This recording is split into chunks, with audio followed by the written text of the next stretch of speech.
passa essa marcação alta da adiantada do São Paulo, mas de qualquer forma, um volume de jogo ofensivo muito bom, muita construção. E eu podia destacar vários jogadores que jogaram muito. A gente vai falar. Danielzinho jogou muito, Caleri jogou muito, Lucas jogou muito, mas o Marcos Antônio... Pelo amor de Deus. Assim, uma aula de futebol. Sério. Porque além de ele roubar bolas do campo de defesa, de fazer a saída de jogo, quando ele se aproxima da área, ele acha alguns passes curtos por cima, como se fosse um meia-classe, com 10 de antigamente. Quer dizer, uma aula de futebol do Marcos Antônio, repito, na melhor atuação do São Paulo sob o comando de Crespo. Você acha que amanhã vai vir ligação da Gávea lá para o Morumbi, ou Zupar? Pois é, né? Ficou mais caro agora, hein? O Flamengo não estava de olho no Marcos Antônio à toa, William. Uma ótima noite a você, aos companheiros e ao fã de esportes. E é muito interessante que o futebol do Marcos Antônio sobressaia, assim, ele vem jogando bem constantemente, mas que o Birner empregue o termo aula para o que ele fez hoje, no momento em que o Crespo passa a ter o time ideal de volta, consegue escalar os jogadores nas suas melhores posições, e ele, Marcos Antônio, não joga de segundo volante, não joga de camisa 10. Ele é a terceira figura desse meio-campo em termos de articulação, e isso é positivo para ele, porque ele joga numa área um pouco mais atrasada da área mais congestionada, e possibilita ele ter um pouquinho mais de espaço para dar os passes fantásticos que ele dá, né? Ele deu um passe para o Caleri no gol que estava impedido, né? Que foi uma jogada belíssima também. Então foi uma atuação muito boa do São Paulo. Acho que o Crespo, com as peças à disposição, foi muito inteligente para armar o time. Montando o São Paulo, ele não pode contar com a Arboleda, talvez se ele pudesse contar com a Arboleda, será que ele ia com 3 zagueiros? Não dá para saber. Mas o que ele fez, montando a linha de 4 e montando 3 meio-campistas na primeira linha média, com o Marcos Antônio, com o Bobadilla, depois o Pablo Maia, com o Danielzinho, que mais uma vez jogou muito bem, o Lucas praticamente de enganche, com dupla de ataque, então para o Lucas funciona. Para o Luciano jogar de dupla funciona, porque o Luciano não é 9, não é ponta, não é 10. Ele é um cara para jogar ou de ponta de lança ou de dupla. Então, assim, não é coincidência que o São Paulo encontre a sua melhor versão com seus melhores jogadores de volta. Todos eles escalados nos seus melhores lugares, recuperando a forma física.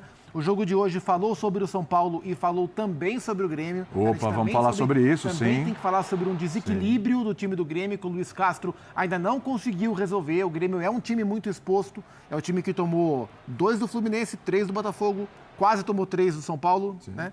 Então, mais uma partida afirmativa do São Paulo. São Paulo, depois de tudo que passou como instituição, o seu torcedor passou como instituição, merecia viver um período, ainda que mínimo, de estabilidade, né? É bom ver o São Paulo respirar de maneira um pouco mais tranquila e jogar tão bem assim. O Grêmio quase tomou 3 do São Paulo por causa do pênalti, mas se a gente pegar o jogo todo, pode ter sido 4, pode ter sido até 5. Com as chances criadas, nossa senhora. Geode, claro que a gente vai falar um pouquinho especificamente do Lucas, do Marcos Antônio, falar um pouquinho também do Caleri, falar de Crespo, daqui a pouco a gente vai ouvir o Crespo. Mas só para a gente, espalhando um pouquinho os assuntos, destaque também para o trio. É a primeira vez que esse trio começa como titular, esse ano, mas que já tinha dado uma sinalização muito positiva quando entrou no jogo contra o Santos, né? Durante o jogo a formação aconteceu, o São Paulo melhorou muito naquele jogo e hoje o trio, assim, o Luciano, até pelo pênalti perdido, estou um pouquinho só, mas funcionou, né? Esse trio. E um gol perdido também. E um gol perdido Deu também. Assistência para o Caleri, né? Pois é, boa noite, William, boa noite para todo mundo. Cara, eu acho que assim, era meio óbvio, né? E olha como é bom esperar um pouquinho, né? Olha como é bom esperar um pouquinho. Porque eu vou te falar uma coisa, se o São Paulo não tivesse vivido os problemas políticos que viveu, e eles não foram pequenos, quer dizer, se você não tivesse um outro cara ali na mira, no alvo, talvez o Crespo nem tivesse mais do São Paulo. Eu acho que, assim, a quantidade de crítica já que a gente começava a ouvir em relação ao Crespo, sobretudo depois da mudança na presidência, quando ele passou a ser o alvo seguinte, era um negócio impressionante. E não quer dizer que a partir de agora vai ser sempre assim.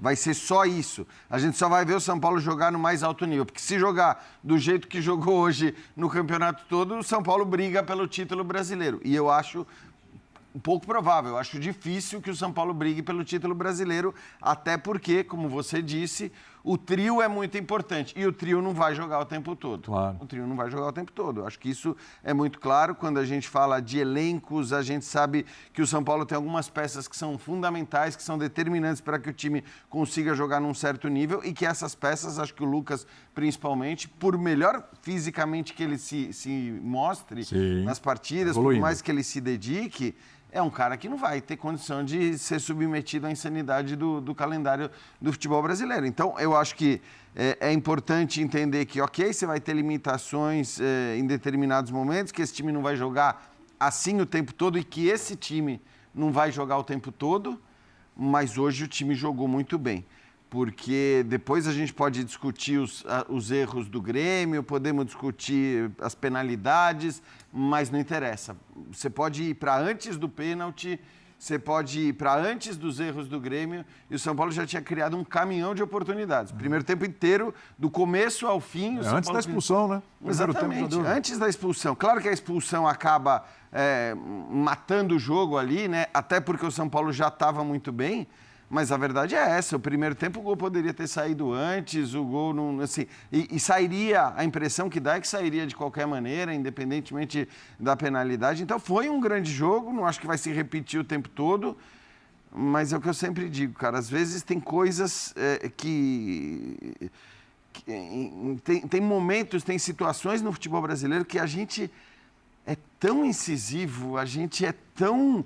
imediatista, a gente cobra tanto de certos profissionais que acho que assim, a gente abrevia passagens que poderiam ser passagens boas. Eu tenho certeza que foram abreviadas ao longo da história no futebol brasileiro uma série de passagens de bons profissionais que foram abreviadas por conta das pressões. Só um detalhe, Jean. Desculpa, Calçade. É a tua vez. Quem falou em somar 45 pontos foi o técnico. Não, mais que a imprensa. Não, eu sei. Se alguém abreviou, foi ele. Eu não estou nem entrando nos 45 pontos. E acho que se você pegar a situação que o São Paulo estava metido ali... Ele não falou nenhum absurdo. Não falou nenhum absurdo, porque você olhava para aquele contexto, para aquela conjuntura da qual o São Paulo aparentemente ou parcialmente conseguiu se retirar... E não era absurdo. Claro que para mim era absurdo que depois de um jogo no Campeonato Estadual tivesse todo mundo bradando com medo do rebaixamento. Ali acho que era um pouco demais. A gente acho que exagera em vários momentos. Mas a minha questão vai muito em relação ao que a gente cobra dos profissionais dentro de campo, no banco de reservas, que acho que às vezes é muito intenso e mais do que muito intenso, muito rápido. Sim. Fato é, né, Calçade, que o São Paulo teve uma tabela difícil nesse começo de campeonato. Verdade. De cara pega o Flamengo, vence, tem um clássico, num jogo de muita eficiência do São Paulo. Teve o jogo com o Santos, que não está numa boa fase, mas é o clássico na Vila, e merecia ter vencido aquele jogo. Foi melhor que o Santos. Foi melhor que o Santos, merecia ter vencido. E agora pega o Grêmio e faz a sua melhor atuação, atropelando um placar super mentiroso. Nesse momento está no primeiro lugar do campeonato. E é o primeiro lugar do campeonato. E atravessou tudo isso numa crise. É isso. E não é à toa que o Brasil, boa noite, né? Boa noite. O Brasil, a Organização Mundial de Saúde reconhece o Brasil como o país que tem, assim, a população mais ansiosa no mundo. Eu estava olhando essa manchete no celular. Não, eu fui buscar. Eu lembrei que ele estava porque olhando o negócio. Porque eu lembrei. O Jean falou que o Calçade fazia isso agora, né? Porque eu lembrei e falei, aí eu busquei aqui e falei, nossa, mas é isso, Queria dar uma sacaneada, porque é o seguinte, mas é fato, tá ali. A gente, às vezes, aqui, quando a gente vem, e a gente faz esse programa muitas vezes durante o ano, só nessa semana são 4. Sim. Né? 5 dias. E a gente sai, né? A gente vive na montanha-russa. Parece que a gente está no parque da Disney, na montanha-russa, né? E, Bom, cara, e é uma loucura. Eu não gosto de montanha-russa. Mas é uma... Mas adoro os parques da Mas adoro os Disney. parques. Isso, por favor, hein? Por favor, hein? Eu falo pro povo, Olha o recado. vocês podem subir que eu fico aqui embaixo com a pipoca. Abraçado com o Mickey. Né? Mickey é meu parceiro. Espirrar a saúde, Mickey. Mas o lance, cara, é uma ansiedade, né? Que a gente vê isso no dia a dia, que o futebol triplica. É isso. Triplica. É mais... O futebol, e eles falam ansiedade patológica. No futebol é perfeito, né? E é muito maior. Então é o seguinte, é da crise, vai cair, tem que fazer 45 pontos, chama o Rafinha, presidente se manda porque a coisa tá feia lá, e aí, cara, o time é líder.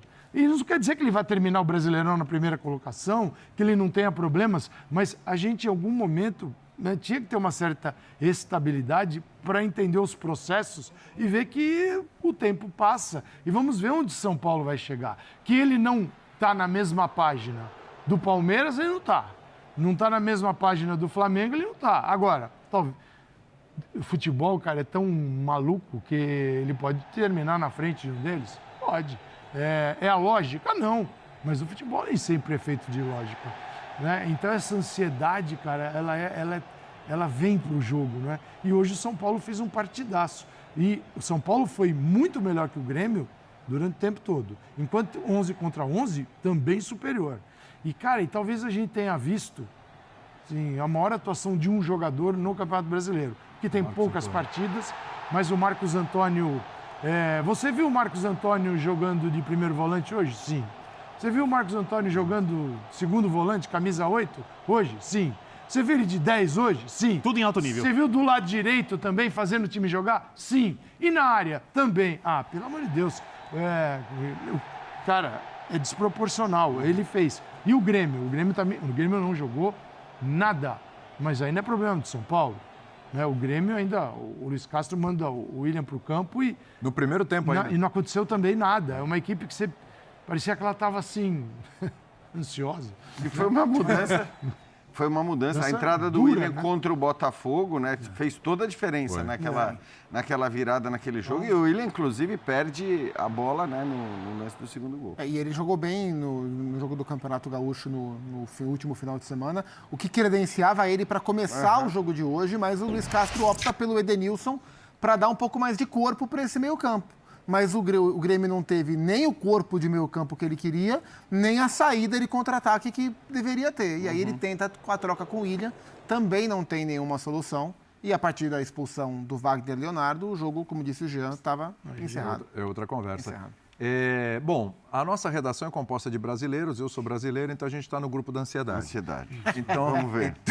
Então vamos lá. Qual é o objetivo? Atenção, Berna. Não, mas não é nem essa pergunta, não. Essa também entra no rol da ansiedade. O objetivo do Crespo muda. Muda. Então, não, só... Não, vai lá.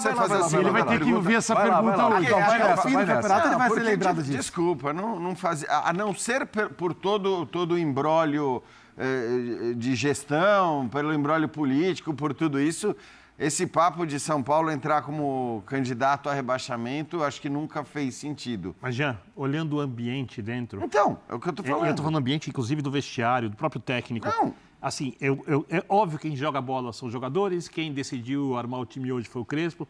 A ideia de fazer a marcação alta, muito bem executada hoje, foi preparada pelo Crespo. O time, obviamente, quando chega lá, aos 30 minutos, quando consegue pressionar, ele recua um pouco e aí, jogando com 3 volantes, tem espaço pelos lados para o Grêmio, mas o Grêmio não fez nada. Ou seja, tudo isso passa pelo Crespo, pelos jogadores. Mas quem mudou e fez os jogadores voltarem a acreditar em si, e a gente tem uma noção de como foram as conversas lá dentro, foi o Rafinha. Você olha o Rafinha. Então, o impacto do Rafinha é enorme. Ele já era o líder do elenco. Ele tomou as rédeas do São Paulo, publicou, por exemplo, recentemente, o Rafinha, antes do jogo, falando no vestiário dos jogadores. Eu vi, mas eu não estou dizendo que isso não faz... Eu acho que eu vou na do Jean aqui, vai. Eu acho que é uma somatória de fatores. Não, perfeito. Falei sobre os times de o clássico contra o Palmeiras do Campeonato Paulista, que foi o dia da frase dos 45 pontos, que foi o último jogo antes do Rafinha assumir, ali acho que dá pra gente ter esse recorte atual, dá pra gente passar uma linha ali e ver uma mudança de comportamento do São Paulo. E assim, naquele dia... 5 vitórias, 5 jogos, 4 vitórias, um empate depois daquele dia. Claro que naquele dia ficou marcada a declaração do Crespo dos 45 pontos, mas aquele mesmo dia onde o São Paulo jogou melhor do que... Não jogou melhor do que o Palmeiras, mas jogou melhor do que vinha jogando, o São Paulo deu um princípio de reação dentro da sua própria base, né, de comparação mesmo, e o Crespo ali falou, além da declaração da matemática, ele falou, se a gente jogar o que a gente jogou hoje para melhor, o São Paulo vai atingir os seus objetivos. E o que aconteceu? Assim, qual foi, no meu entendimento, esse pacote de transformações. Primeiro, o jogo contra o Palmeiras foi o primeiro jogo depois da queda do Casares, e ali a gente dizia que o São Paulo tinha a oportunidade de se tornar uma unidade mesmo, com tantos problemas de fora que aconteceram, a partir do Arrimacis assumindo, o São Paulo se fechar e cuidar de quem gosta do São Paulo. Aparentemente isso aconteceu. Segundo, o time começou a responder ali contra o Palmeiras e depois deu passos mais à frente nos jogos sequentes. O campo também respondeu.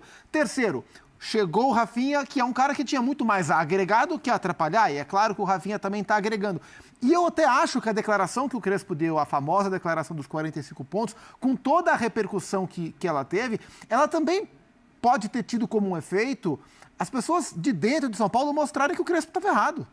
Sabe, ele ter conseguido acender alguma... Não era ideia dele, não mas sei funciona. se foi a ideia. Claro que não. Acender. Então, Claro acho que são vários fatores de mudança de presidente, chegada do Rafinha, melhora em campo e a melhora do ambiente como um todo, que acho que contribuíram para o São Paulo da